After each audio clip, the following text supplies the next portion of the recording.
Welcome to Mecha Facts episode 10. In today's episode, it's the F91 Gundam Formula 91, a limited production general purpose mobile suit from the Universal Century timeline of the Gundam series. This episode was created to coincide with the release of the Master Grade Gundam F91 version 2.0 being released this May of 2018. The F91 made its first appearance and was heavily featured in the TV series turned movie Mobile Suit Gundam F91.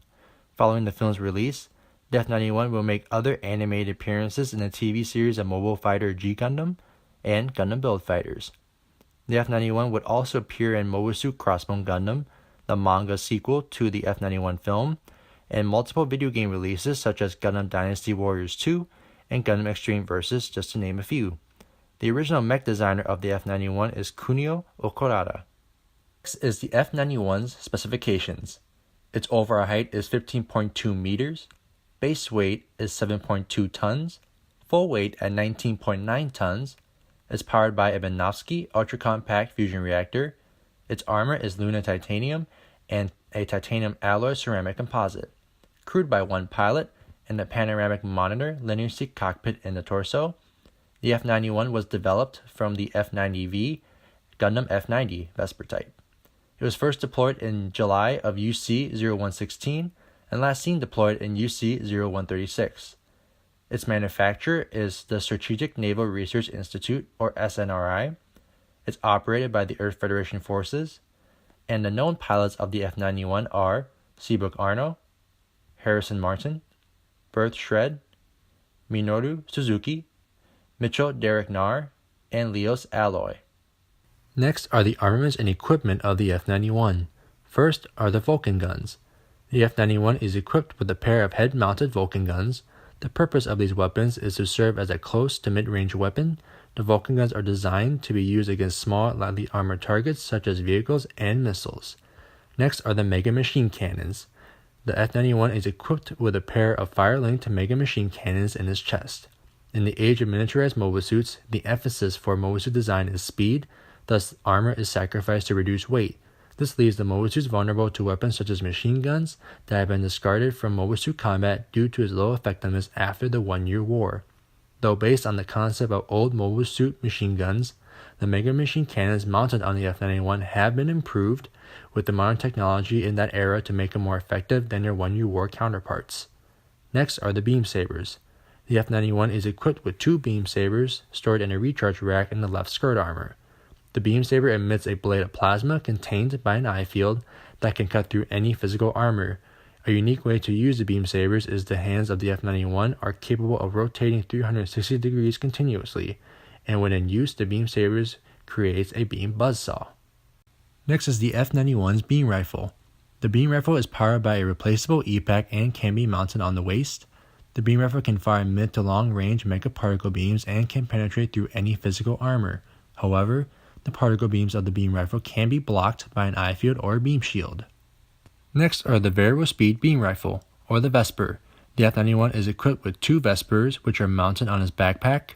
The Vespers are the greatest weapon ever deployed by the F91, as rather than being a hand-carried weapon powered by an energy pack, the Vesper is mounted on the mobile suit itself and powered directly by its reactor.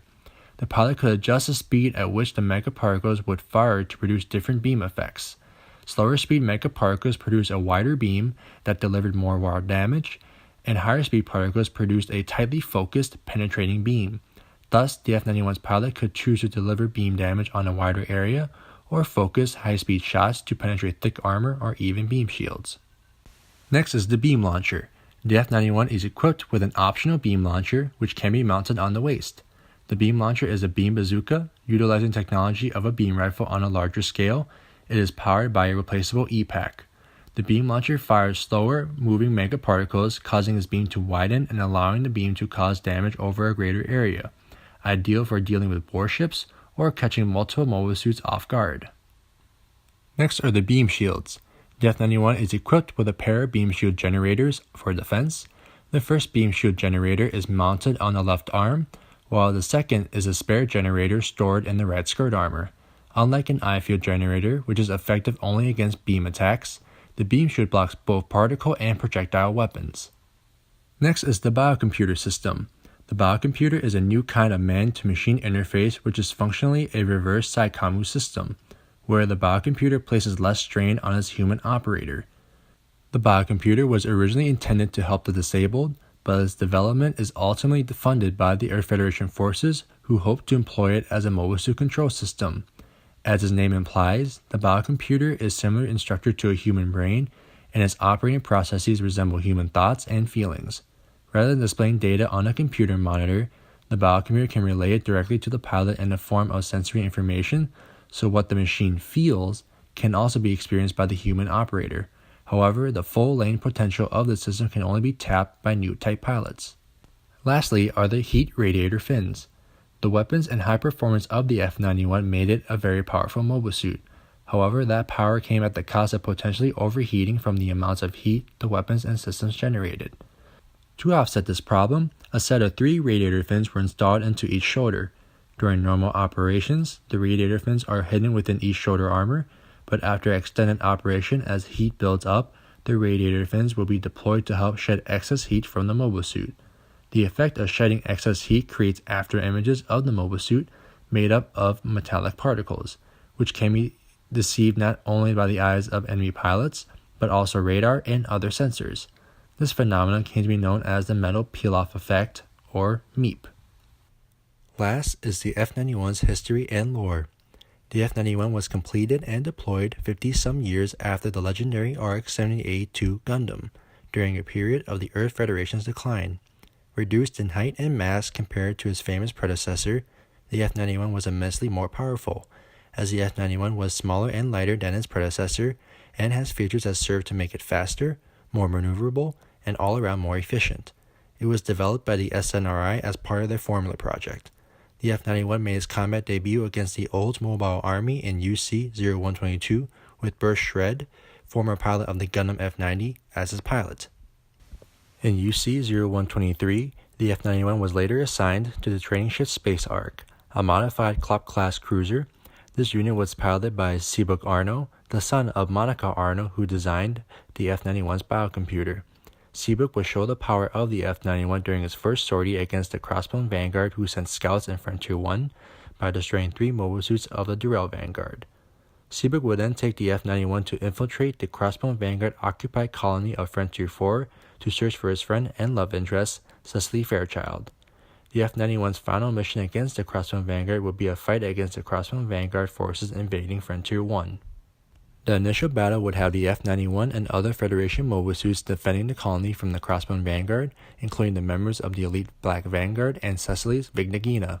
The next part of the battle would have the F91 and Vignagina defending the colony again from the bug automated weapons that had been released to eliminate all of the colony's inhabitants. The conclusion of this battle would take place out in space, where the F91 and the Vignagina engaged in a climactic battle against Iron Mask Reflesia. The 2 mobile suits, despite taking major losses, managed to defeat Iron Mask and destroyed the Reflesia. By UC-0133, the F91 became a limited mass production mobile suit.